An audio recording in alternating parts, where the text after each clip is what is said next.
Hello बच्चों, जैसे कि आप सब जानते हैं कि हमने जो ये सीरीज़ चलाई है इसमें हम लोग एमसीक्यू सॉल्व कर रहे हैं ताकि हमें आगे आने वाली जो क्वेश्चन है उसमें हेल्प मिले।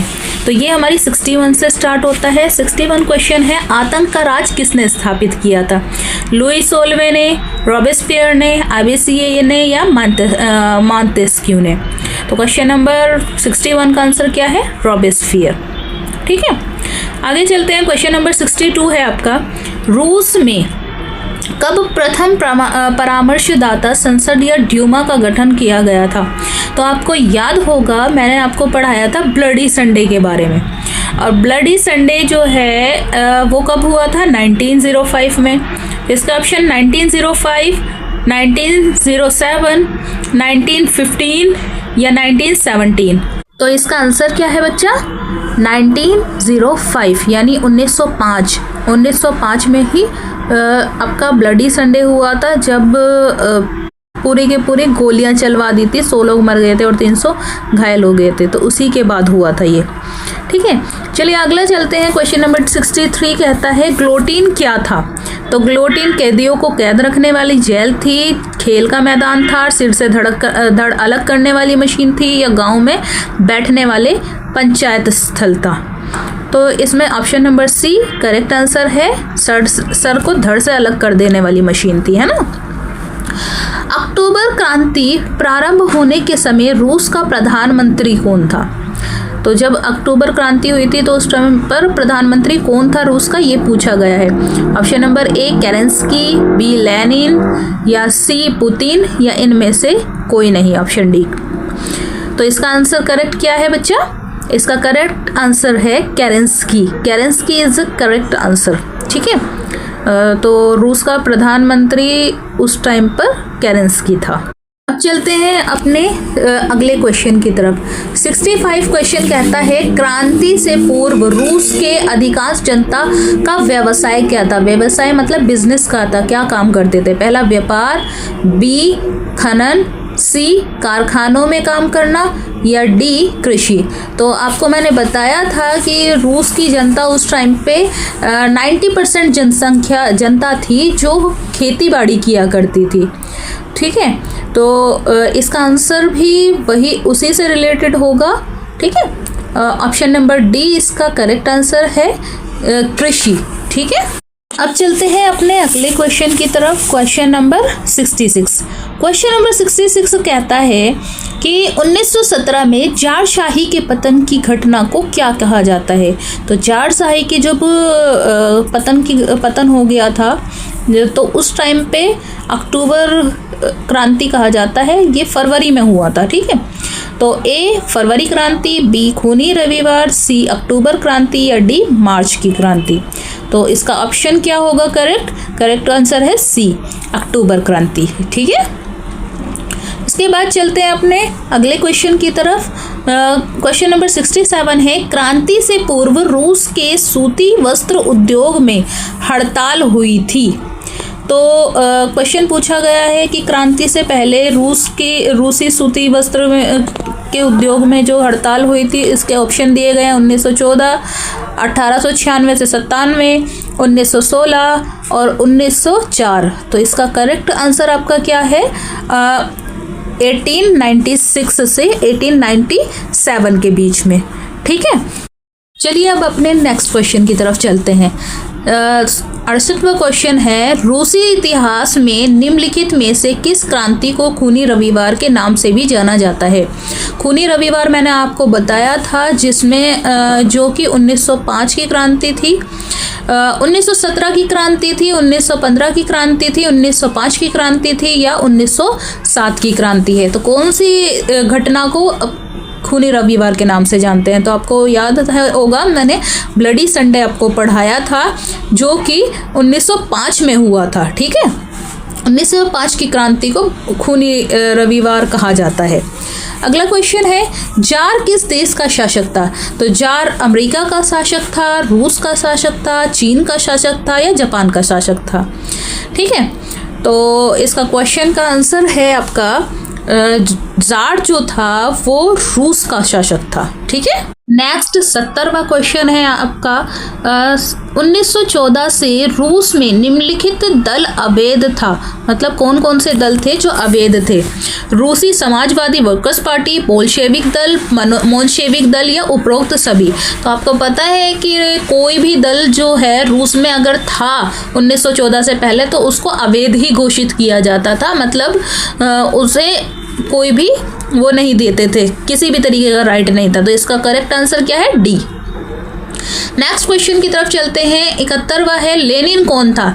लेनिन बोल्शेविक पार्टी का नेता था, अंतरिम सरकार का नेता था, मोन्शेविक पार्टी का नेता था या उदारवादी दल का नेता था? तो लेनिन आपको मैंने बताया था कि बोल्शेविक पार्टी का नेता था और इसने अपनी थीसिस भी दी थी, है ना। तो option number A is correct answer. ठीक है, नेक्स्ट चलते हैं 72 क्वेश्चन। रूस में राजशाही का अंत कब हो गया? जब भैया राजा ने हार मानने से मना कर दिया कि मैं लोकतंत्र नहीं करूंगा तो उसका शासन भी खत्म हो गया। फरवरी 1907, फरवरी, अक्टूबर 1917 या अक्टूबर 1907। तो इसका आंसर क्या है? करेक्ट आंसर इज बी, फरवरी 1917। ठीक है, नेक्स्ट क्वेश्चन की तरफ चलते हैं। 73वां क्वेश्चन है, कुलक से क्या समझते हैं? अब ये कुलक क्या चीज़ है? कुलक मतलब होता है कुल, और जो कि किसानों से रिलेटेड होता है, और किसान की अच्छी हालत होगी तो मतलब कुलक है वो। तो सेना की अच्छी हालत, किसान की अच्छी हालत, राजा की अच्छी हालत या रानी की अच्छी हालत? तो इसका करेक्ट आंसर क्या है? किसान की अच्छी हालत। ठीक है, तो कुलक मतलब किसान। तो इसका करेक्ट आंसर क्या है? Option number B. Next question की तरफ चलते हैं। 74, रूसी साम्राज्य में मुस्लिम धर्म सुधारक क्या कहलाता था? तो मुसलमान भी थे रूस के अंदर, तो उसमें जो मुस्लिम धर्म सुधारक था उसे क्या कहते थे? ये क्वेश्चन पूछा गया है। क्वेश्चन नंबर ऑप्शन नंबर ए है ड्यूमा, बी उलेमा, सी जांदिस्ट या डी इनमें से कोई नहीं। तो क्वेश्चन नंबर 74 का आंसर क्या है? जांदिस्त, इसे कहा जाता था जांदिस्त। ठीक है, अब नेक्स्ट क्वेश्चन है हमारा 75, सामाजिक उपबंध नामक पुस्तक की रचना किसने की थी? सामाजिक उपबंध, उप मतलब ऊपर होता है और बंध मतलब जो बाउंड्रीज होती है, बांध देना।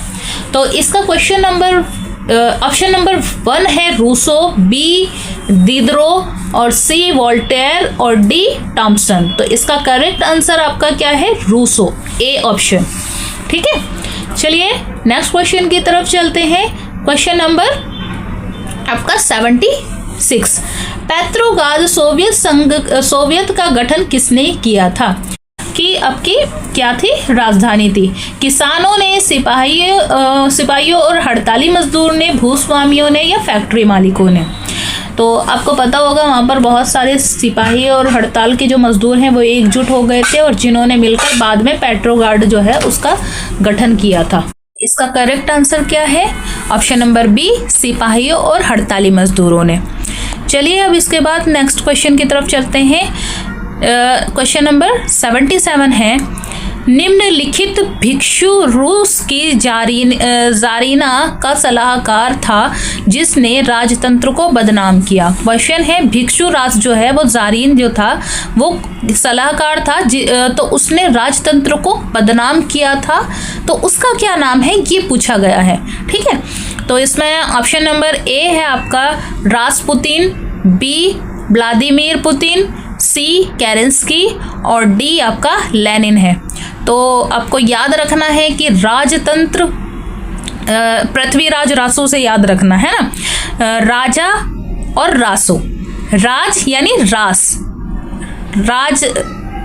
ठीक है, तो राजतंत्र मतलब रासपुतिन ने राजतंत्र को बदनाम किया था। ठीक है, याद रहेगा। चलिए चलते हैं अपने नेक्स्ट क्वेश्चन की तरफ। क्वेश्चन नंबर 78 है, रूस में कोल खोज क्या था?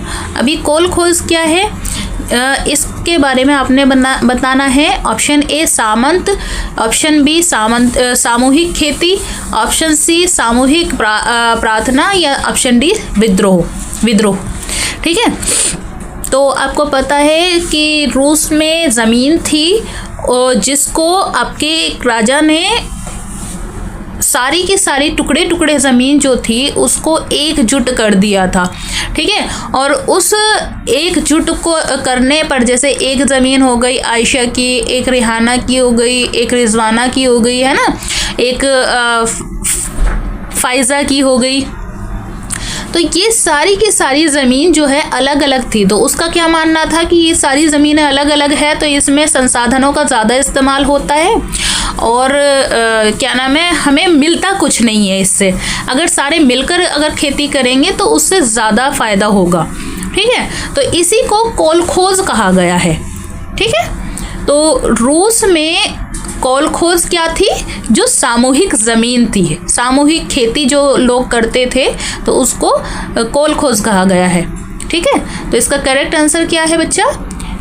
Option number B is a correct answer, सामूहिक खेती। अगला क्वेश्चन है क्वेश्चन नंबर 79। रूस में अक्टूबर सन 1917 की क्रांति के लिए कौन सी तारीख तय की गई थी? तो अक्टूबर की क्रांति के लिए तारीखें तय की गई थी। तो अक्टूबर सन 20 अक्टूबर, 22 अक्टूबर, 23 अक्टूबर या 24 अक्टूबर। तो इसमें आंसर है आपका 23 अक्टूबर तय की गई थी, लेकिन बाद में फिर वो 24 अक्टूबर हो गई थी। तो इसका करेक्ट आंसर क्या है? 23 अक्टूबर, ऑप्शन नंबर सी। अगले क्वेश्चन की तरफ चलते हैं, क्वेश्चन नंबर 80। क्वेश्चन नंबर 80 है, पूंजीपति के लिए मजदूर ही मुनाफा कमाता है, ये विचार किसने दिया था? मतलब पूंजीपति जो है, जो मालदार है, उसके लिए पैसा कमा के जो है ना वो मजदूर देता है। तो ये जो विचारधारा थी वो किसकी थी? कार्ल मार्क्स ने दिया था, लेनिन ने दी थी, केरेंस्की ने दी थी या प्रिंस लियोव ने दी थी? तो आपको याद होगा एक विचारधारा किसी ने कही थी, एक थॉट कहा था, दुनिया के मजदूरों एक हो जाओ, क्योंकि तुम्हारे पास खोने के लिए कुछ भी नहीं है सिवाय तुम्हारी जंजीरों के, और पाने के लिए पूरा वर्ल्ड पड़ा है, पूरी दुनिया पड़ी है, ठीक है। ये विचारधारा भी उन्हीं की है। अभी जो मैंने आपको कहा तो उससे आपको तुरंत याद आ गया होगा, बिल्कुल कार्ल मार्क्स इसके आंसर है, ठीक है। क्वेश्चन नंबर 81 है हमारा, जिसमें 1929 में 1929 में किसने रूस में सामूहिकरण कार्यक्रम शुरू किया था? सामूहिकरण मतलब समूह के आधार पर, समूह को एकजुट बनाकर और उसके आधार पर किसने काम शुरू किया था? A Lenin, B Stalin, C Karl Marx या डी ड्यूमा। देखो ड्यूमा तो वहाँ की संसद थी तो ये तो हो ही नहीं सकता, ठीक है। उसके बाद इन तीनों में से कोई एक हो सकता है, लेनिन, स्टालिन या कार्ल मार्क्स। इसका करेक्ट आंसर क्या है? स्टालिन। अब चलते हैं अपने नेक्स्ट क्वेश्चन की तरफ, जो कि हमारा 82 है।